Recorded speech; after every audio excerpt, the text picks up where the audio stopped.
Welcome to the Peep Show podcast. Your glance at sex and social justice. With Jesse and PJ Sage. Welcome back to another episode of the Peep Show podcast. This week we bring you fresh faces from AVN, three young and ambitious women who are making their way in the adult industry. First, we talk to cam model and clip producer Lydia Love about finding her way in the biz and celebrating her 21st birthday at AVN. Second, we interview Ashlee Juliet about working both in front of and behind the camera. Lastly, we talk to Gwen Adora about combining sex work and sex education. Hi everyone, and welcome to our first of two special episodes from AVN 2019. Before we get to our interviews, we're going to bring you some audio from the floor of the convention. We've got some tiny interviews with cam models and clip producers who are performing inside the convention, as well as some footage straight from the red carpet. And we've got some cool ambient audio from the event mixed in there, so don't forget your headphones. Hi, we are here at the AVN Adult Expo. We're walking by the My Free Cams booth, where behind the booth are a bunch of My Free Cams models. On the tables in front of them, there are calendars, lighters, stickers, business cards, all sorts of things to give out to fans.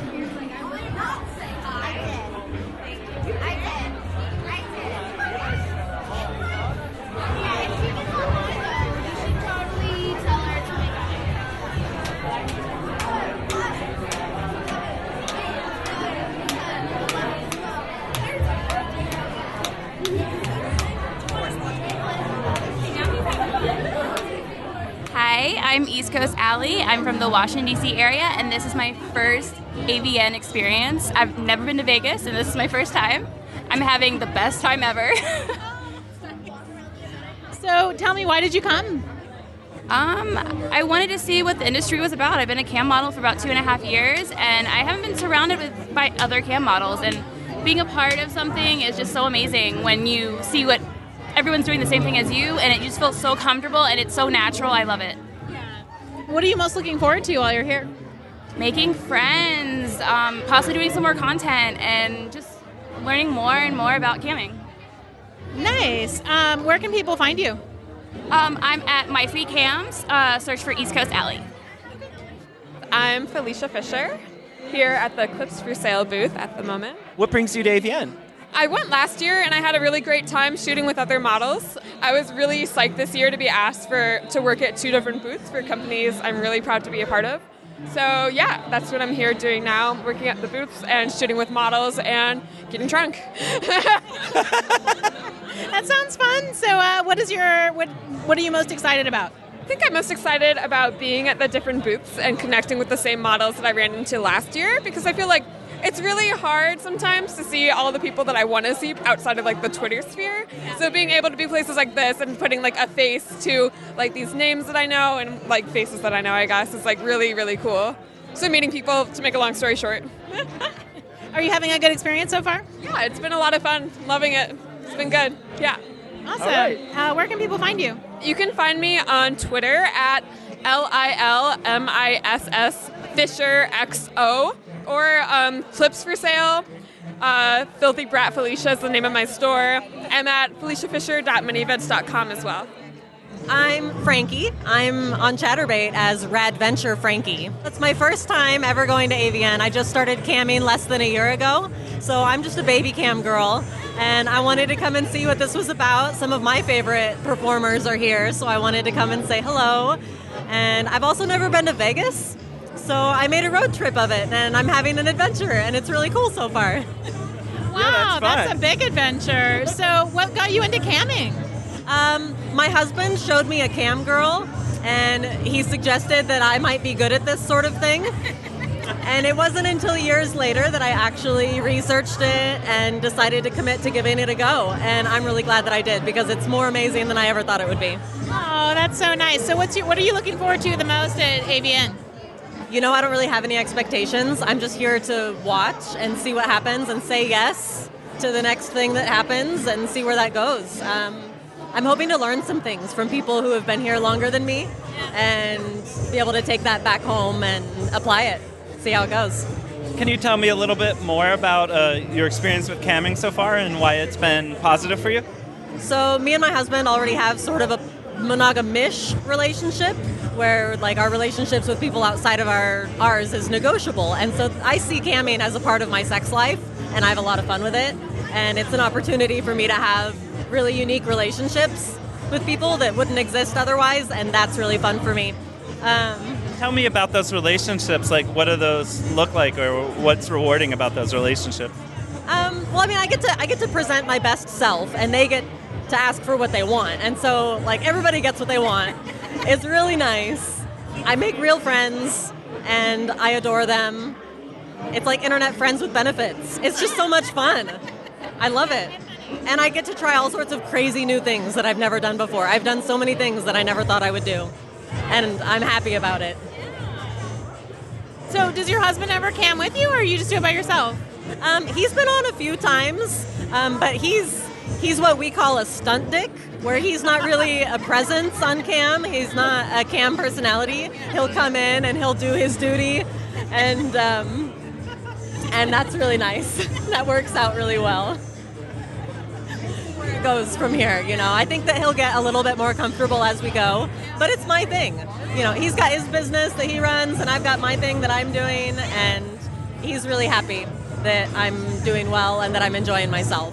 Where can people find you? On Chatterbait, and on Twitter, and on Snapchat.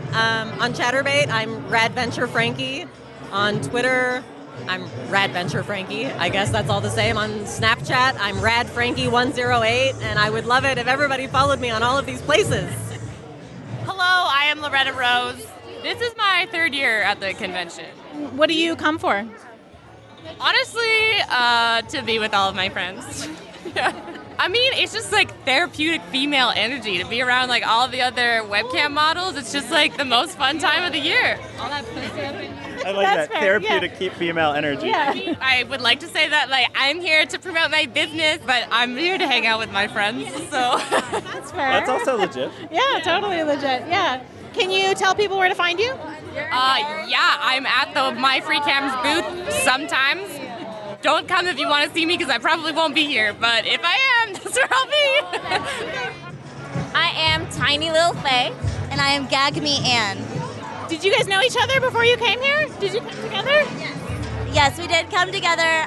We've been collaborating for 6 months now. Around 6 months, yeah. Yeah. You two came together and... Yes, frequently. I'd say at least once a month, if not that. Yeah, we actually met through the website that we cam on. She came into my chat and was like, hey, we should get together. And I was like, absolutely, you're hot. I stalked her room for a long time, and I was finally like, beep, boop, beep, please cam with me. Oh, that's so cute. Is this is your guys' first AVN?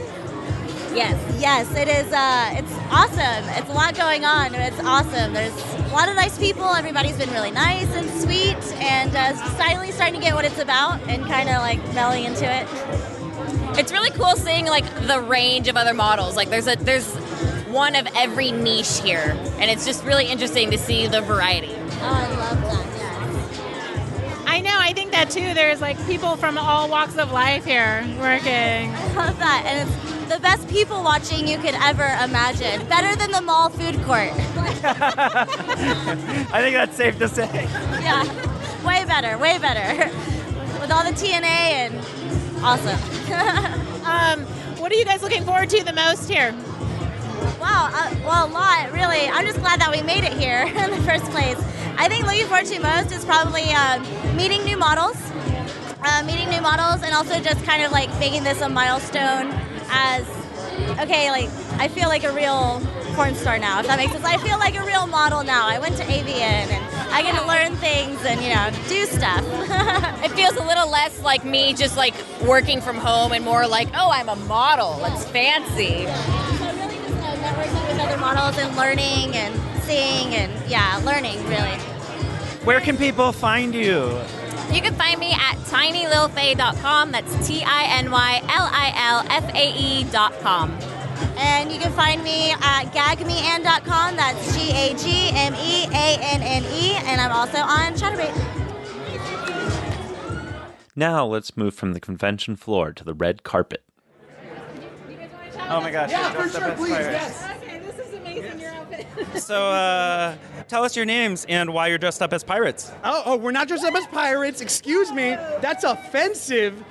I am dressed up as Alexander Hamilton, obviously, and we were Sunny Lane, who is dressed up as your mate. Okay. Hamilton and mate. I came up with yes. My mate to the date to the AVNs. Yeah. Right. Chip, gov. I came up with the name Hamilton, the Hamilton porn, and it got nominated for Best Clever Title. So that is why we are dressed, and I am. It's his first of many nominations. Which is why I was so excited that we were able to get the legend Sunny Lane to escort me down to be my date to the AVN red carpet. This has been amazing. Former junior Olympic figure skater, Sunny Lane. Did you guys know that? Oh, well, you got to look me up too. So just Sow cows. Sunny Lane, SUNNYLANE, on the first thing that pops up. And make sure to vote Hamilton for Best Clever Title, okay? Sounds good. And myself for Media Star. So right up to the awards, you can still vote. Awesome. Thanks for talking to us. Can you tell us your name and what brings you to the red carpet here? Sarah Starr. I'm a BBW performer and nominated for BBW performer and with a niche series. Awesome. And can you tell us what you've learned in the industry? You know, just to have fun with it. It's like try something new, have fun with it. Don't overthink things. Yeah, don't overthink things. Have fun with it. Yeah. Thank good you. luck. Hi, my name is Marley Moore, and I'm nominated for a Fan BBW Award. Well, congratulations on the nomination. Thank you. Is this your first time? AVN, no. Red carpet, yes. Okay, well, can you tell us one thing you've learned through this process? Well, one, wear comfortable shoes, and two, as Sarah said, definitely to have fun, make lots of money, but definitely have fun while doing it. Thanks so much. Good luck tonight. Hi, I'm Harmony Wonder, and I'm at the AVN show Red Carpet. Nice. And how's your experience been so far this year? It's been pretty great. It's my first year, and it's been a big shock pretty much. A big shock? What's been the most shocking? So many people. I didn't know so many people would know my name or like what's up or anything. What sort of work do you do? I'm a porn star, and I'm signed to an agency and everything, and I've done over 100 scenes, so. Wow. Oh, wow, 100 scenes, and this is your first year at AVN, huh? Were you working any of the booths? Oh yeah, I was at the ATMLA booth almost every day. Yep. Thanks for talking to us. Thank you for having me. I am Mischievous Kitty, and I don't know what I'm doing here tonight. They let me on, and I'm just rolling with it. Can you tell us how long you've been in the industry? 2 years now. And what bit of advice would you give to people coming in? Don't forget your lube. That's good advice. Yeah, thanks. Well, have fun tonight. Thank you. I'm Scarlett Snow, and this is my first time here, so honestly, everything's new and exciting. Tell us what's been the best part so far? Meeting all the people. There's so many people that you see online, and actually being able to meet them in person and how nice everyone is, it's been awesome. Hi, my name's Alex Cole, and I'm here at AVN to, I guess, really soak in all the sights and sounds and meet everybody. It's really fun. This is my 4th or 5th AVN, so I think the best part for me at this point is seeing everybody every year, you know, because you make friends every year, and then you finally get to see everybody. So, yeah. I'm Michael. I'm a performer-producer for PrimalFetish.com, and I'm just her +1. I'd say the best part is like looking at the people that are fans and seeing how much they actually appreciate what we do, but like face-to-face instead of just through Twitter. Harmony Marquise. I'm here for the AVN Awards and the AVN show. I film for my own website. I also film mainstream. I was at the ManyVids booth, the Fan Centro booth, the Sex Panther booth, pretty much all over. Wow. Yeah. Trying. Lost my voice, yeah. What's been the best part of it so far for you? So far, I would say filming more content for my website. We're about to launch. And meeting all these wonderful people that, like, I grew up watching some of these people, and it's amazing to, like, be right here with them.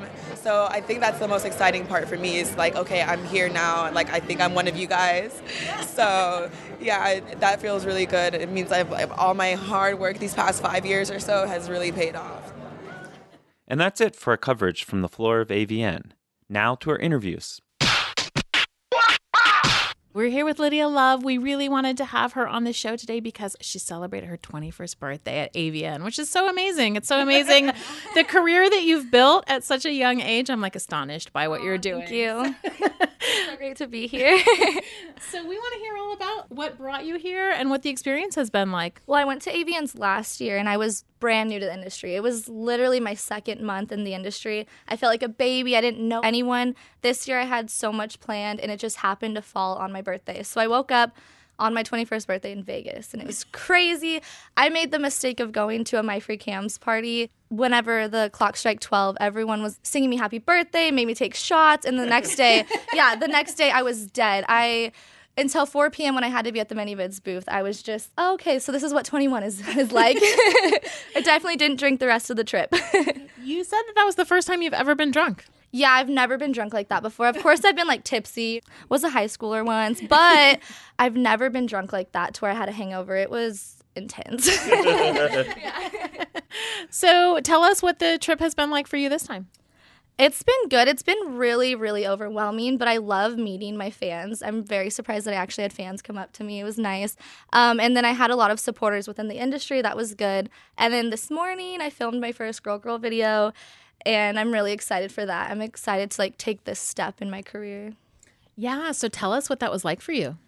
Oh, I was really nervous. I definitely had an anxiety attack right before she came to my room.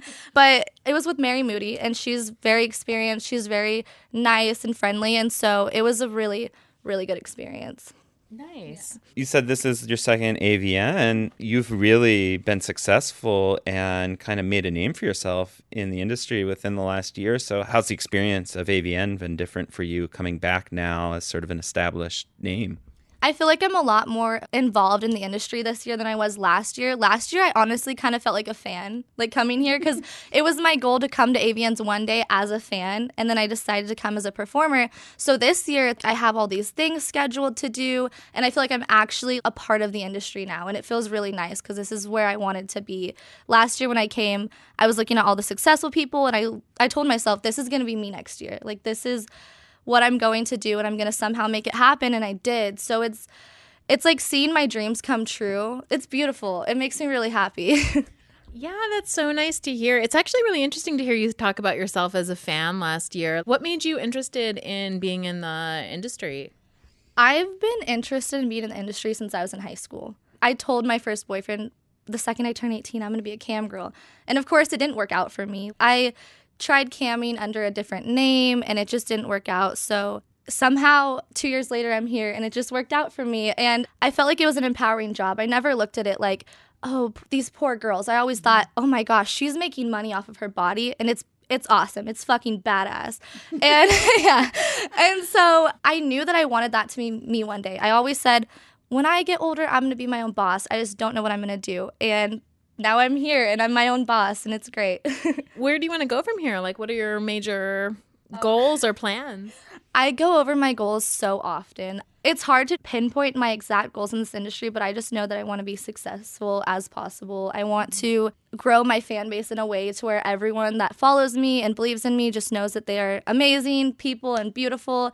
And I definitely want to expand more, doing modeling maybe eventually, maybe a little more mainstream stuff. I don't know. My goals are constantly changing because I take inspiration from other people, and I'm like, oh, I can do that too. So it's really hard to say what my exact goals are in the industry. So last year you came here and you mostly fanned over people. What was it like to have that happen this year for you, to have people be really excited to see you? Oh, it was great. Yesterday I had a girl cry when she met me. Yeah, and it was, she was like, I'm trying really hard not to cry, and she started crying, and I was like, oh my God, you are beautiful. It's crazy. It was so unexpected. I feel like I've met more people within the industry that are fans of me than outside of the industry, and I kind of like that because they're all super nice. It feels like I'm meeting friends. I already know them, even if I don't know them, because I've shared so much about myself with them. It's really great, yeah. A lot of folks in the industry work from home now and are kind of spread around the country. So what's it like being surrounded by other folks who are actually doing the kind of work that you're doing? It's honestly really good for my mental health because when you're living somewhere where it's not as accepted and then you come to a safe space like this, I feel like I can really thrive. I struggle with a lot of social anxiety and things like that, but when I'm here, I'm the best version of myself because I know that I can be myself without, worrying about other people. And usually I'm like, fuck everyone's opinions, I don't care, I'm me. But when I'm here, it's really nice to know that I can say what I want and be who I want, and it's accepted. People love me for it, and I wish that it was like that everywhere else, but it's not. So Do you feel like you've had some struggles being accepted in your day-to-day life at home? Definitely. Luckily, I have like an amazing family. I'm always giving them props on my social media because they support me so much, but I've definitely struggled with that, and it wasn't until I fully accepted myself to where everyone else backed up off of me. When people saw that I was unsure of my job, people in my personal life were very mean about it. But the second that I said, I love my job, I'm happy, I don't get it as much anymore, honestly, because they can't hurt me because I love myself. Like, I love what I do, and I'll defend it forever. So they know they can't get to me. And so I don't struggle with that as much anymore. I'm really thankful for that. There's something really powerful in that of just like claiming it. And then you're like, what are you going to say? This is what I do and this is what I love. We actually went through this too. I think you have to decide that you're just going to embrace that and you're just going to take it on. But that's actually a hard process. Yeah. Luckily for me, like I said, I had friends and family around me that was very open-minded. My dad wasn't instantly open-minded, but my mom was really my support system at first because she's very, I don't know what the word would be, like sexually aware. Like she always just was like, sex is normal. Do you want to be on birth control? Do you need to know about condoms? And so the second that I told her like, hey, I really want to do this, she fully supported me. So it's great. Yeah. Do you talk to them about your work? Oh, yeah. So I'll call my dad at work and I'll tell him like, I just got the funniest request for a custom video. And it'll be something outrageous, like not sexual, just something hilarious. He'll literally put his phone down and tell his whole office, oh my God, guess what my daughter just got asked to do? Like, it's so funny to him. I ask him about like finances because he's really smart financially. With my mom, I tell her everything. Like, we have a really good, friendly relationship. So absolutely everything about my job. She's like my biggest fan. Yeah. No, I feel so blessed. Like, I don't know where I would be if it wasn't like this, because it's hard for a lot of people, and luckily I have that support system. So you said that other models inspire you. Do you want to talk a little bit about being here at AVN and seeing folks who've been in the industry for a while, and just a little bit more about what it's like to draw inspiration from industry veterans? I actually pay a lot of attention to the industry. When I'm bored, I listen to podcasts, I watch videos, I just research people. Yesterday, I actually talked to Holly Randall, and I fangirled a lot. But I kept it inside. It was really nice because I listened to her podcast, I've paid attention to her career, and it's crazy seeing that people that you have paid so much attention to are in front of your face and like animated. It's really nice. Everywhere I go, I'm seeing people that I'm like, oh my God, I have paid attention to their career for years, even before I was in the industry. I've met a couple people that I followed since before I was a sex worker, and they know my name, and I'm like, oh my God, like I have to keep it inside so that I don't look crazy. But it's been really great. It's nice meeting them and speaking with them, yeah. For somebody who spends a lot of time working from home in front of a camera, but, by yourself, what is it like to come to the exact opposite of that? Halls and halls filled with people and all of the noise and energy. I feel like it's honestly good for me. Like I said earlier, I do struggle with social anxiety, but when I'm here and I'm around people, like I said, that accept me, it's easy for me and it shows me that I am capable of it. It's one of those things where at the end of every day, I look back and I'm like, I talked to all of these people and I introduced myself and I did all these things that I didn't think that I was capable of. It's really, really good for my self-esteem. It is pretty intense. Yesterday I was in bed like all day trying to get up and trying to work through how I was feeling, but overall it's a really great experience. It's very hectic and there's a lot of different personalities, mostly from fans. It's good. I like it a lot, yeah. Have the fans been good to you? Okay, so the people that haven't been good to me aren't my fans. Yeah. So like my fans that have met me are so sweet. They're very shy. And so I kind of take control of the conversation, and I like that because I'm also shy. They are so respectful. Yesterday, my leg was hurting, and a fan paid for me to get a leg brace, like came to the booth and gave me money for it. They're angels. They're really angels.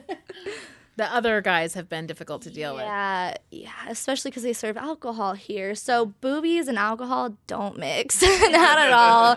There's a reason why a lot of strip clubs don't serve alcohol. Yeah, I've been watching a lot of that going on, especially when it got really crowded. There was tons of like groping and stuff happening. Yeah. And I saw this one interaction that was really upsetting because this woman was twerking and this guy came up behind her and started like grinding up on her without even asking anything. And then her friend came and was like, did you ask her if you could do that? And he started yelling at the friend. Yeah. It was a mess. So we need to give them like a pamphlet that explains consent or something when they walk in, because I keep hearing all these stories. Like, I guess one of the porn stars didn't hear a fan say hi to her, and he spit in her face.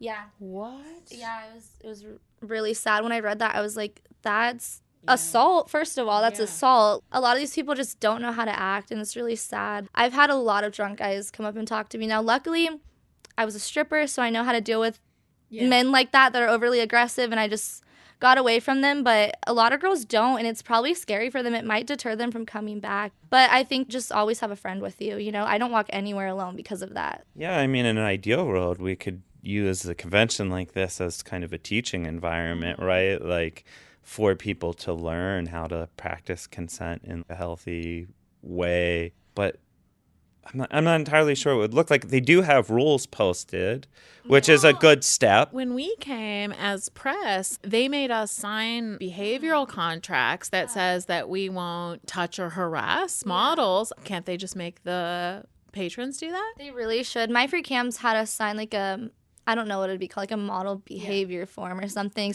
similar to that. I think that that's really important. It's pretty crucial. Luckily, also, my fans, every time that they like wanted to hug me, they said, "Can I hug you?" Like, I didn't have a single one of my fans not ask for consent to hug me. And so I like that because it shows that they pay attention to like sex workers' social media, because a lot of girls have been posting about it. So that's been nice. Yeah, that is nice. So it seems like that's having some real impact, and that's a positive. You know, I've heard people float different ideas. I think that it's important to have men representing that. I feel like the burden shouldn't just be on women or the female models. And I've heard different people suggest things like, hey, what if we had the bouncers wear pro-consent shirts, you know, and different things like that, or also like partners of models. And is there a way that we could, as men in the industry or adjacent to the industry, also encourage the fan base of men who are mostly responsible for the bad behavior? Are there ways in which we could like encourage them to think about that more? I don't know. It's something I've been thinking about a lot, but I don't like have a full answer for. But it just seems like it's an important conversation for us to be having. I think that's a good idea, because unfortunately, a lot of men will only listen to other men, and they're kind of like, oh, silly women, you know? And so if men took a stance and, you know, were outspoken about consent, I feel like that would help a lot, especially male performers that they look up to, because they see the male performers like, oh, he's the coolest guy ever. If he said something about it, they would probably pay attention. But the hot girl, unfortunately, a lot of guys don't think like that. That would be a really good idea. I like that. You've worked as a stripper in the past. I'm curious how your experiences as a dancer compare to your experiences working in, you know, online and adult content production. I think that they're very different. Even though they're in the same industry, it's really hard to compare. I've done a lot of different kinds of sex work, and I definitely love camming. But yeah, it's really hard to compare the two. It definitely prepared me for how to say no. Being a dancer, you need to know how to say no. It taught me how to talk to men. I was telling my friend earlier, when I go to these expos, I know how to talk to fans because I was a stripper. If I was never a stripper, I would probably have freaked out whenever men started talking to me, just because, you know, that's not really my personality. I'm not like outspoken like that.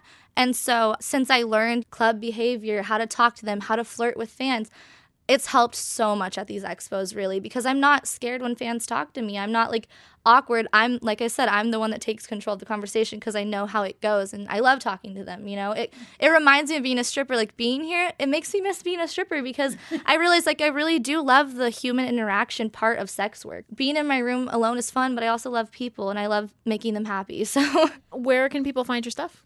I'm on Twitter. My username is Generic Ho. I'm on Instagram and Snapchat. My username is Generic Ho with a 0. I'm also on ManyVids under Lydia Love, and I have various other little sites that you can find if you follow me.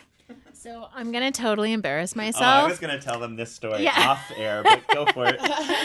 Did you pronounce my username wrong? Yeah. Like, everyone. For 6 months, I was like, I wonder what that is. And then one day I was like, Generic Ho?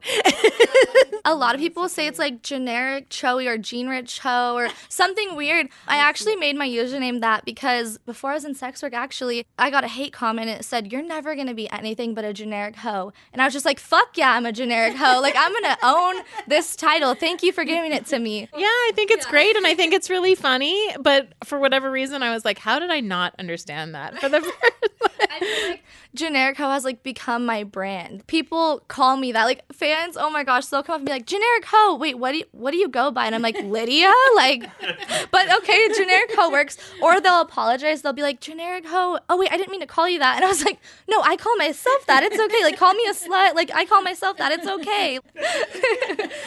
Yeah. All right. Thank you so much for talking to us. Thank you for having me. I'm so excited.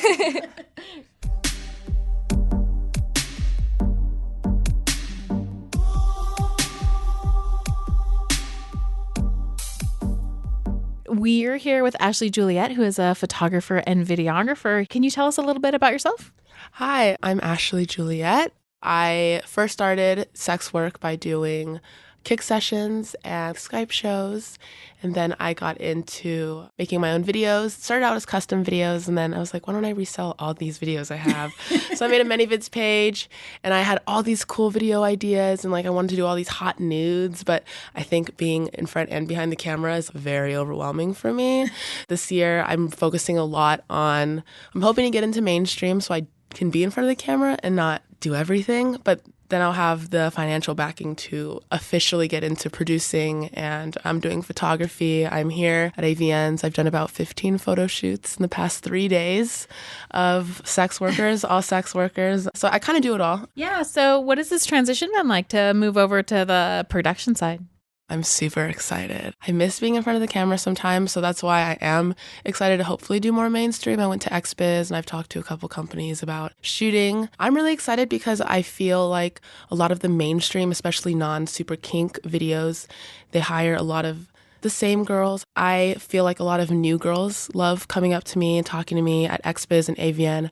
I've met so many girls who've never really done produced videos who really want to get into it, and they are eager and excited and don't know where to start, and they're all coming to me. And so I really think I'm going to focus my production page on a lot of the newer girls in the industry and not underpaying them, or I feel like a lot of people take advantage of the newer girls, and I want to be able to give them a platform to promote them, help them have connections. A lot of the girls that I do photography for, I'm based in LA, so I have a lot of sex workers who find me, and a lot of them now have started connected and being friends. They see that they've shot with me and they're like, oh, you shot with Slut Appeal. Like, we should make content together. Like, girls who've never made content now, I see are doing videos together. So I feel like I'm like this little hub for all the newer girls to come in and meet each other. I do clips right now, mainly on ManyVids, but hopefully the next couple months after all of the photo shoots, I've got some money. So I'm going to buy some better equipment, and I'm going to be making full films. My first film, I believe, is going to be a girl, girl, girl video, and I want to do kind of like a lesbian seduces straight girl kind of like high school college-y vibes kind of thing, because I'm super gay and I'm a super shy gay girl who just wants super lesbian girls to force me to have sex with them. Like, so I'm like, let me just bring my fantasies to life. And I know I have a lot of newer girls who are like, I've never shot with another girl, but I'm so eager and excited to. So I'm kind of making my fantasy and their fantasies come to life. I'm going to try to have a couple experienced girls, maybe 2 experienced girls, like 1 new girl in the industry, and actually like film like their first time and have them really seduce this girl. And this year I'm going to be working towards actually doing full films and higher production and scripts and try to make it the best of the best. I like this idea of creating a environment so that the film is actually really authentic too to the experience that's happening. Do you think your experience working in front of the camera informs your aesthetic and, I don't know, maybe even more broadly, just your rapport and way of relating to the folks who are now performing in the front of the camera for you? Definitely. I get a lot of girls telling me that the reason they reached out to me was because I am a sex worker and I do make videos. I don't want to brag, but I have a pretty good reputation in the industry. I had a photographer message me last night and say, I just want to let you know every girl I've shot with has talked about you endlessly, about how much they loved working with you. And, so it really feels good to know that I'm giving this safe space for girls, because I think that is a huge problem in our industry, is that you don't even feel safe on set. You don't feel safe with photos. You don't feel safe on the phone, even on Skype sessions. Mm-hmm. And it's even with other sex workers or producers, they always forget to be in the headspace of the talent. Mm-hmm. And I really want to focus on that and build a brand around just safety and genuine content. Do you feel like being a woman also helps with that? Definitely. Being a woman helps a lot. I'm pretty young. I'm 19. I definitely have a 5-10 year plan set ahead, because I'm like, you know what? I'm so young, and I used to hate that I was so young, but now it's like, this is the best advantage I could ever get in the adult industry. So I definitely want to build on that. And I feel like I've had so many intense experiences already, and I'm so young, thinking about how many years I have ahead, and especially in sex work, I feel like we really need to shift our gears and focus more on the safety of these girls, especially because girls are coming in, 18-year-olds, 19-year-olds, then you have the experienced ones, and we always forget to teach. I think we don't even teach consent really on set. It's very lightly talked about. I mean, I know some companies are different, but especially for the newer girls, I think it's always looked over, is just being comfortable saying no. They always tell you to say no, but they don't really teach you how to be comfortable with and feel okay with that. Or create a space in which it feels like that's okay. Exactly. Yeah, so to just tell somebody that they can do something doesn't mean that you've created an environment in which they feel like it would be okay to do that. Yeah, and I mean, I have a lot of personal friends who are in the mainstream. I've heard about them getting assaulted, and they've told their agents, or they'll tell the set people, and they kind of scare them away from admitting that they were assaulted. I had a friend who was assaulted on set. She had to go to the hospital, and her director was like, this has never happened. Are you sure? Are you sure this really happened? She put him on speaker, and I heard it. And it's so sad to think that's just one girl. And my friend had a pretty big following. And, especially with the newer girls who don't really have much to back them up, these girls are probably unintentionally being gaslit into thinking that, assaults have never happened, or that, they aren't allowed to say no. And I think we really, really need to work on just the comfort of being confident in your body and your boundaries. Mm-hmm. I mean, I think there's just a lot of fear, too, of being blacklisted. If you come forward with those kinds of allegations, then people feel like you're a risk or a liability, when in fact it's the risk and the liability is in creating an environment that's unsafe. You're a victim of that system. You're not the risk and liability yourself as a victim. But, the other point I think that's worth addressing is at conventions like AVN, I'm always a little bit surprised that there aren't more panels on being safe in the industry. Shouldn't that just be kind of a standard thing we do every year, like an ongoing discussion that the people who are running big events like this are making space for and trying to promote? I think we should even have something like a seminar for audiences and fans, and something on the first day or before the convention starts. It's even if it's just a little 15-minute thing they have to attend, just where we talk about how to treat the models and how to listen to their consent, or ask, can I touch you? Can I shake your hand? What are you comfortable with? Because like you said, there's the convention where all the fans are and all the models are. We don't talk about the most important thing in our business, which is consent. And I think that definitely needs to be more addressed in the big events like this. Yeah, I mean, I think this is so important. I love that there are people like you who are saying, you know, that they're as models, as sex workers, as photographers, as women, going to try to create like space for younger women to come in and be safe and be able to do the job, but be able to do it in ways that they're not getting hurt. And I said, I'm really young, and I've always knew that I wanted to do this. I remember telling my mom in the McDonald's drive-thru at 16, I was like, what if I did porn? Like, how? What? I just know this is the first time I ever said it out loud. I'm like, how'd you feel about that? And I mean, she knows what I do and she supports me. How did she respond at the McDonald's? I want to hear that story. I was a very sexually active person at that time, and me and my mom had a strange relationship. She thought I was a sex addict, so I think for her it was just like, oh, fucking of course. But when I told her, she wasn't surprised. I told her the second I turned 18 what I wanted to do. She said, I don't agree with it, but I support your health and I support you no matter what. So it was really cool, you know, that I have that. Yeah. That's really nice to have really supportive parents. Yeah, exactly. But what I was saying about, you know, younger girls is I got in the industry young, and I definitely want it to be a career. I don't see myself leaving if I'm not, you know, in front of the camera. I'll be behind the camera or writing scripts or something. But I know, you know, they say you last in the porn industry, you know, like it's a very short career. It's 3-5 years most. And I think it's honestly because they burn us out and we get tired, and they don't teach us how to expand our platforms and grow and expand in the industry. You don't have to always be in front of the camera. You don't always have to be behind the camera. And I think if we give them that comfort and teach them how to have that consent and that safety and that confidence, our careers can all last longer, and we can thrive longer together, and we can, you know, less hate in the industry, and we can all have longer careers. I think that's important because each person is different, and you get older doesn't mean that that's a bad thing. Yeah. I'm 40. Exactly. And people still buy clips from me. Exactly. There's no reason why this can't be a lifetime career for anyone, no matter what. Have you seen Lola Luvina's book, Thriving in Sex Work? I've seen it, and I have not picked it up, but I know it's one of the best books. One of the things that she talks about, and I think this is really like important, is that she talks about aging, and she talks about this like myth of aging out and how like everybody thinks in the sex industry you age out. And one of the things that she says is, yes, if you're doing like very conventional things and you're working for somebody else, they're always looking for somebody new and like the newer and the younger people.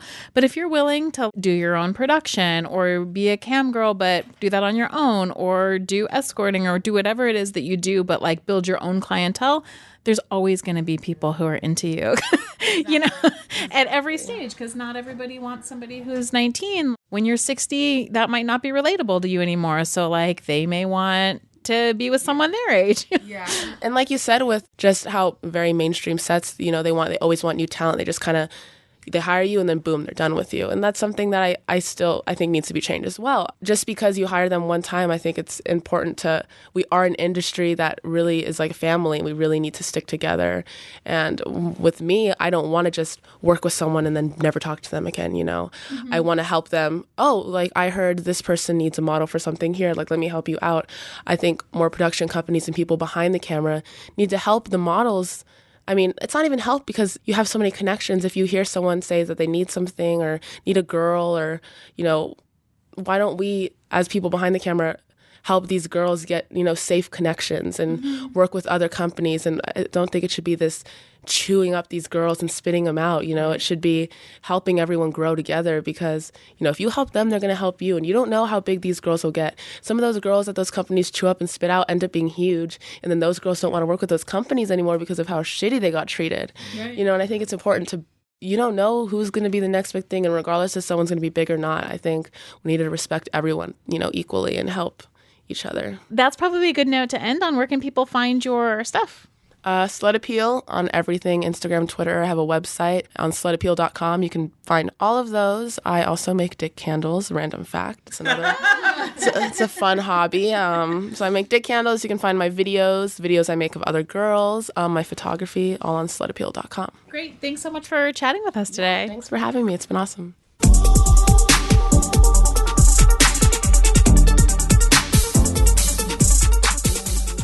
We're here with Gwen Adora. Do you want to tell us a little bit about yourself? Oh, yeah, sure. So I am a clip maker, a sex blogger. I say all-around sexy content creator because I do a lot of things. So I started doing sex blogging, and then I transitioned, that was 3 years ago, and then I started selling nudes and doing sex work from that. So kind of balance the sex education side of things and talking about my personal sex life while making porn. Tell us a little bit about how your blog started and what you write about on your blog. So I was doing a communications degree, and I have always liked writing, but never really had an outlet to do that. I tried starting blogs before, travel blogs and that kind of stuff, but it just nothing really stuck because I'm really bad at scheduling and keeping myself up on doing things, I guess. Mm-hmm. And then I saw on Twitter, my friend Girly Juice, Kate Sloan, she had a blog, and she just came across my Twitter timeline. I was like, sex blog. I didn't realize that could be a thing. I was like, oh, I can do that? Okay. This makes perfect sense because I was always really, really interested in sexuality and sex. I wanted free sex toys, so I just started doing reviews. I did. Eventually started expanding into talking about my personal experiences when I felt more comfortable with taking my thoughts and putting them into words. Yeah, it started easy just with sex toy reviews because it's easy to just talk about something in your experience, but then to give advice posts is a little bit more hard, but that's mainly my bread and butter now is sex toy reviews. I'm not doing them so much, so I kind of transitioned out of doing that and then sort of do them occasionally now. But I like talking about casual sex, and the body positivity is a huge thing. I like pleasure autonomy in general is really important to me. Why don't you explain for us what you mean by pleasure autonomy, because that's an interesting phrase. I just think it means taking a hold of your life and experiencing pleasure in the way you want to do it. For me, finding out that pleasure is something that is really important to just my being. And that's not even just pleasure, as in sexual pleasure, but pleasure in friendships, pleasure in food, any type of way that you find happiness and enjoyment through life. I think that's really important. And for me, sexual pleasure is really innately important to my being. It's not something that they teach you in sex ed class. So if you're having sex with someone else, people think, oh, that's what sexual pleasure is. So it's no, it's I can experience sexual pleasure by myself too. I think that's really important. Because there's a lot of people out there who they don't want to masturbate, or they don't want to touch themselves, to dig down there and find out how things work for them. But I think that's a really important stepping stone into experiencing sexual freedom fully for yourself. So, and I'm someone who has always been super into masturbation, and that's really important to me. Wow. And so what was the transition going from sex blogging to actually doing sex work? So basically, I just because sex blogging attracts dudes too, dudes who want to buy stuff too. So I just had a couple regular readers who are you're super sexy, because I would post not nudes, but photos of my body and stuff that on my blog, because that's part of kind of the experience for me of blogging about myself, blogging about my body, is to post those pictures as part of documentation of that. Yeah, adding that on there, and then that would automatically attract, of course, sex writing usually attracts some dude clientele who just want to read your stuff or think that your writing is sexy. So people would just ask you, hey, do you sell nudes? And I'd be like, not yet. and then I just knew a couple of other sex bloggers who were doing that as well. So I was like, I should start doing it. So I just started kind of obviously using PayPal or whatever at the time, because I was just I'm not doing it often enough for it to be need another platform. But then I started a Patreon eventually, and I was I think that was a year and a half ago. And then I would do Snapchat subscription through there and just post pictures whenever. And then eventually, before I got onto ManyVids, I had a guy he wanted to buy me this really expensive dildo from this company that was closing down. But it was a really, really nice expensive glass dildo that I wanted. It was Courtney Treble's dildo that they designed with this fancy glass company. So I was I really want this dildo. I didn't even know that Courtney did that. Yeah, it's called the Double Trouble. I mean, we're friends with Courtney, and I don't think that's ever come up. Yeah, that's so fun. Yeah. So why does Courtney come up so much on this show? I don't know. No, they're amazing. I'm oh my God, yeah. Yeah, this really nice dildo. And I was I want this. And this one patron of mine was if you send me a video reviewing this dildo, then I'll get it for you. So I was yeah, I'm down for that. That's easy. So that was the first video that I made that I decided to put up for sale on ManyVids when I started ManyVids. And then I started my Gwen brand, because I was I want to distinguish that from Red Hot Sue's stuff for just Google purposes. Because porn will most likely pop up first. Yeah. This because of the algorithm, if it's something on Pornhub, whatever, right? So it's I kind of it's easier just for me to have it Suze Ellis and Gwen Adora. So yeah, and then I just started that a year ago. You integrate that stuff? I'd say so. So I feel like for working purposes, it's really nice because it's like I can pivot what I do. So like on certain days, if I'm not feeling like super sexy and like feeling like filming a video, I can just do some writing instead or like something else. Like I can really like pivot what I do, which is really nice as a freelancer. I feel like I've continued doing video reviews of just me using the product because those things sell well. People just like hearing you like experience it. I did one with the kind of like Sibian-esque cowgirl. It's called the Cowgirl, and it's like rideable gigantic sex toy, and it's like I did like a video, like it was kind of like a vlog style. I was like, hi, like I'm Gwen, like welcome back to my vlog, because it's kind of like people like that kind of like YouTube aesthetic, because it's like a dirty YouTuber or something like that. I've seen a lot of other people do kind of videos like that too. And then like for me, kind of bringing sex education into like the sex work sphere, I feel like there's sometimes a disconnect between the two communities, especially with cam girls. A huge thing is like toxic toys. I feel like I'm like the sex toy elitist or something, but I'm like if I see one of my like mutuals using something, I'm like, hey, just so you know, like there's other better options out there. You know, trying to like educate this community through that is important. And I feel like I've also even educated recently. I had one of my custom buyers. He's like, oh, I really want you to wear this specific kind of butt plug. It's like the one with a gem on the back, and they're like the silver ones. But I'm like, if you look at it, the bases should be much bigger than the girth of the butt plug, and for those ones a lot of them are like a little bit smaller, so that means it can get easily sucked up your ass, and that's not good. And I told him that. He's like, wow, I had no idea. Even educating my customers through small things like that, and that's happened with other things too, not sex toy related, but like, you know, consent related. I mean, I actually think that that's one of the nice things about sex work, is I think that sex workers can actually be like fairly effective with their customers. I've had a lot of those experiences too, where I mean, I primarily do phone sex, and so people want to like talk through fantasies, but then sometimes I'm like, hey, I'll do this with you, but I can't talk about it like this. Like I can't talk about bodies in the way that you're talking about them. And then they'll be like, oh, I didn't think about that like that, and they'll change their behavior. So you know, I think that there's ways in which sex workers actually are even more effective than teachers or like I fully agree. Yeah, that makes a lot of sense. I mean, once there's like an erotic attachment, you can use that in your favor. Shift the boat in a certain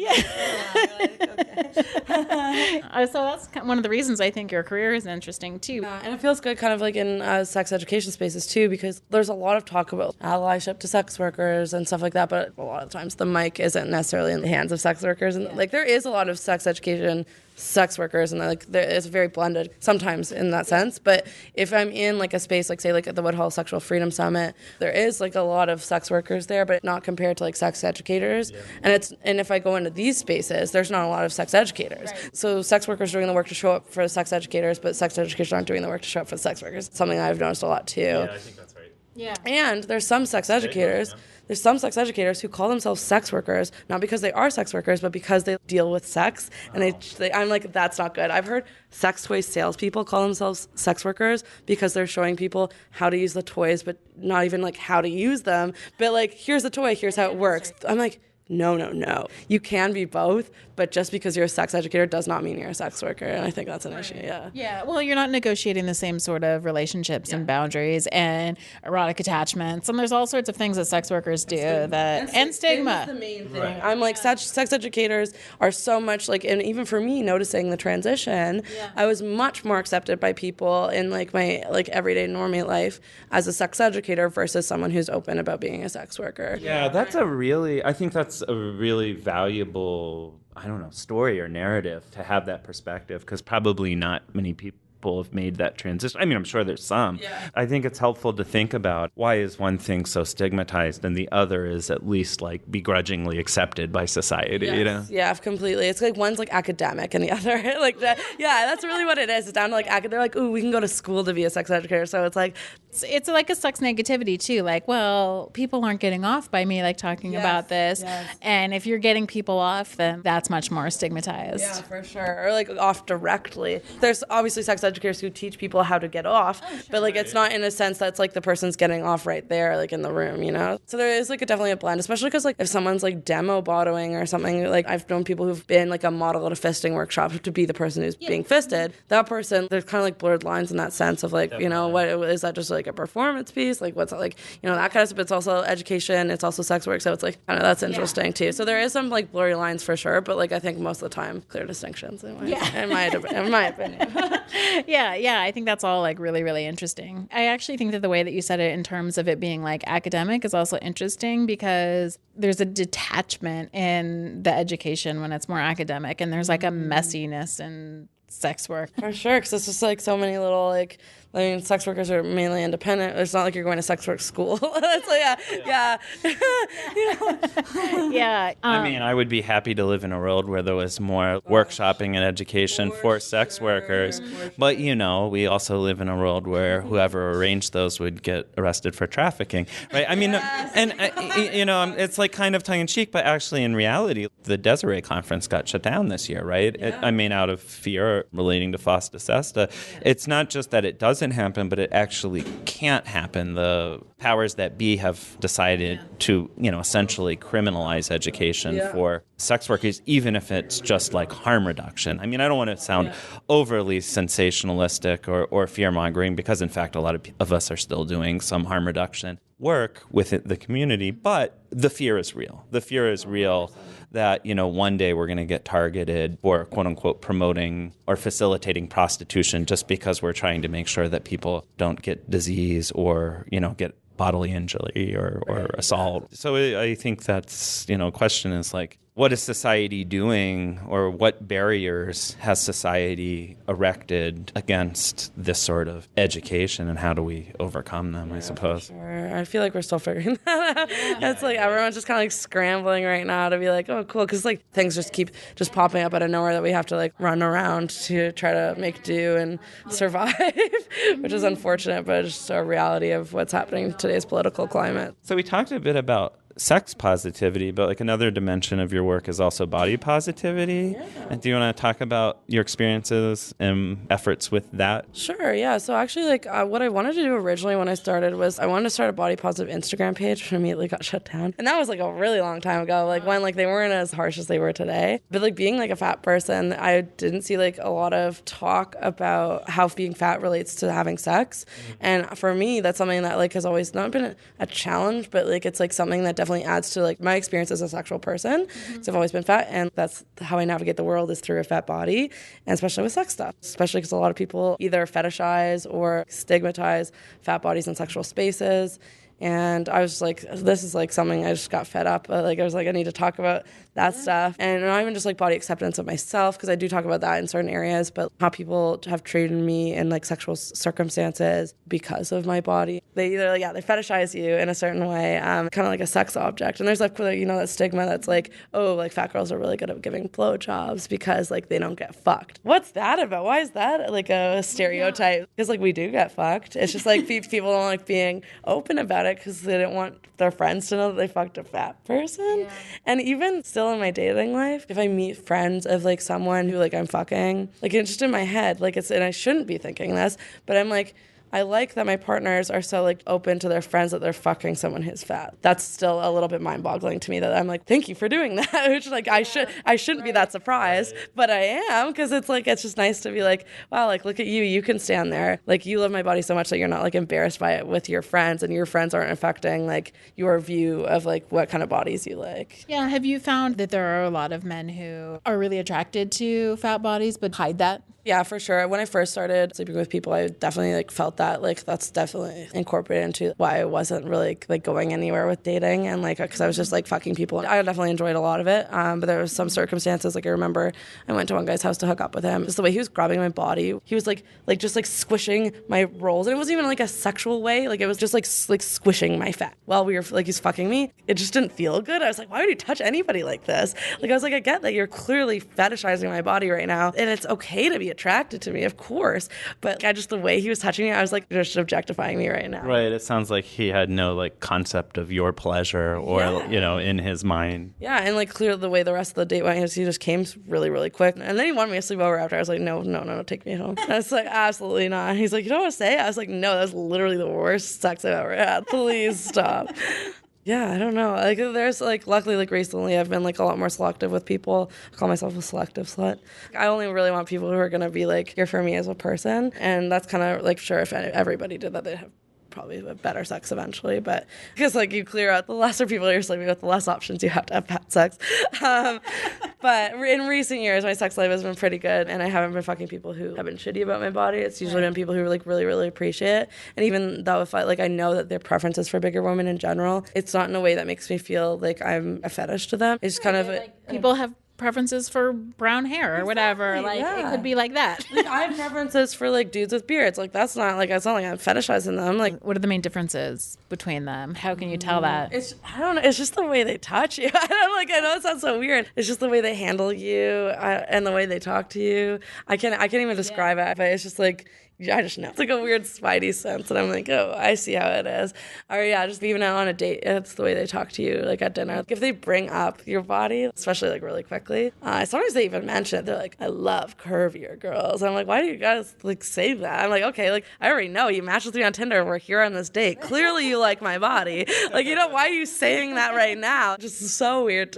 So weird. Yeah. Has there been a difference in the way in which sex work customers do they respond to you differently than Tinder dates? Oh, that's interesting. I find a lot of my people have been really, really, like, I haven't had much bad experiences with that, even though, like, clearly I'm, like, participating in fetishes and, like, tagging under things. But, like, on my many vids, customers are all, like, the sweetest people. I don't think I've really had any kind of, like, fetishizing. Like, obviously there's, like, some, like, comments on Twitter with random people who actually haven't bought any of my shit. But people who buy my stuff are usually pretty, like, sweet about it. And they don't even say any creepy things. Like, so, yeah, it's usually the non-customers, who are doing that stuff. I had this theory that sex work is really interesting because it's a place in which men, like, don't have to negotiate their social interactions with other people to have relationships with you. But I have this feeling that men who are embarrassed to be with women in, like, their dating life because they're negotiating their friends and their social stuff, that just gets to go away in sex work. And so those interactions are actually much better, like much less shitty. Yeah, I can agree with that. Yeah, because I'm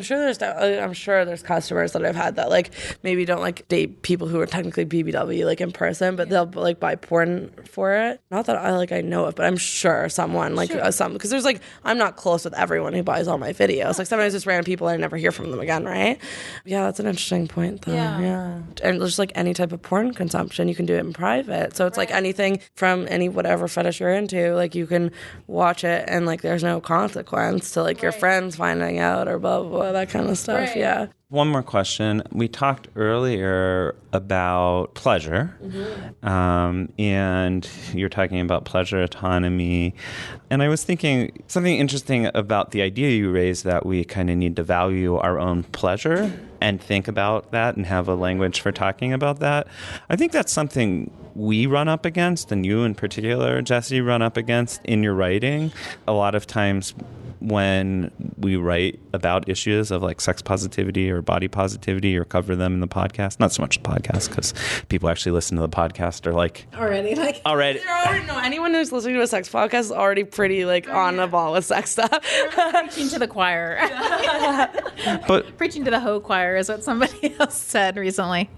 But Jessie writes a column in the local paper, and she brings up a lot of the same issues in her column, which is in fact associated with the podcast. And, people will often comment that like, why does this matter? There's lead in the water still. There's, like the implicit, response. Why are you talking about sex? It's so like frivolous when there's real problems in the world. Oh my gosh. Those people don't understand.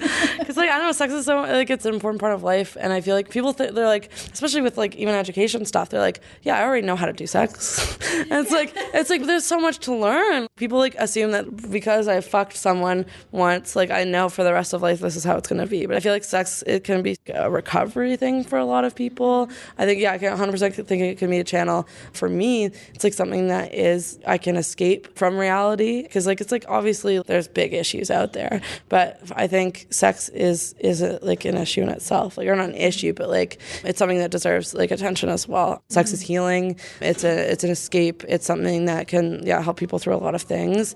It's also like a core part of your identity, which is like something that's so interesting to me when people are like, why is anyone talking about this? This is a waste of space. There's real things happening. You're like, but your sex is like such a central part of your being. I don't know how often the average person fucks. Like, not obviously outside of this group in this hotel, because like I'm sure our population is fucking a lot more than maybe like the average American couple. But like if you're having an active sex life, that's something that's important to you. Clearly, if you're having it and if you're enjoying having sex, why don't you talk about that more? I feel like there's something I want to explore, and I think this relates a lot to like casual sex as well. But it's kind of like people don't want to talk about having sex, but they just want to have sex anyway. It's kind of like they don't want to address the elephant in the room kind of thing. It's like we're doing it, but we just don't want to talk about it. Like no one. It's like why don't you? And I think that's 100% related to the embarrassment of talking about sex in general. But it's like if you can't talk about that with your partner, with your friends, like I think like that's something that people should start doing more, because then they can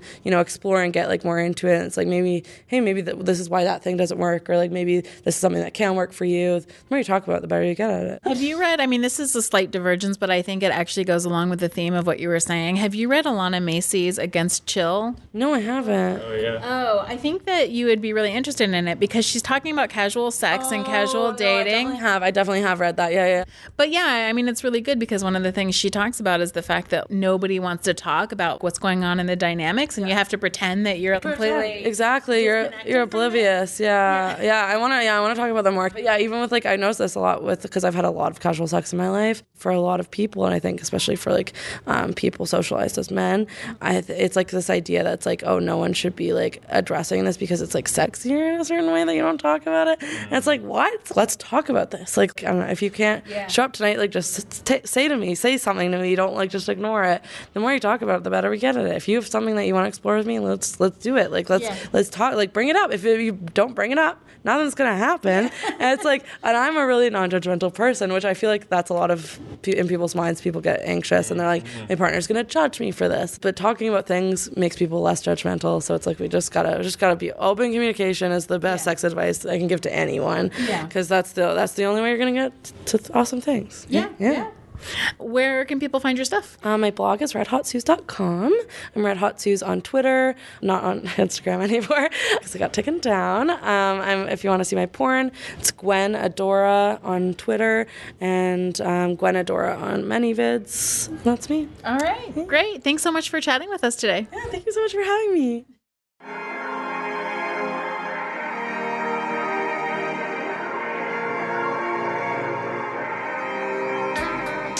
Thank you for joining us for yet another episode of the Peep Show podcast. I'm PJ Sage, and you can find me on Twitter at PeachSage. And I'm Jessie Sage, and you can find me on Twitter at sapiotextual or at jessiesage.com. We would like to remind you that we have a Patreon account and would appreciate your support. Please visit patreon.com/peepshowpodcast. Our music is courtesy of Joe Kennedy. The show was produced by Jessie and PJ Sage. Signing off. Have a great week.